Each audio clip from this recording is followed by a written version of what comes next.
vittuilupuhelin. No tässä on Antti Turpeinen, päivää. No joo, miehelle nimi rätkästy. Onko turvatus yhtään laskenut? No niin, turvenuija.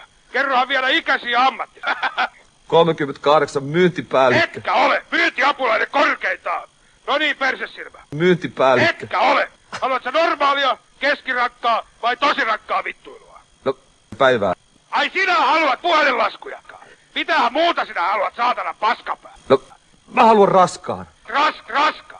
Mä olen hivenen suurempi kuin turvenuija. Mä oon pannut koko kaupunkia.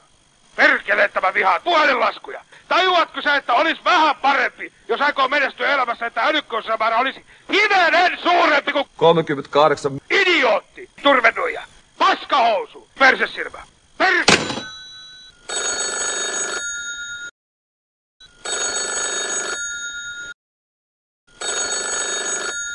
No. Mä olen hivenen suurempi kuin paskahousu. Onko turvatus yhtään laskenut?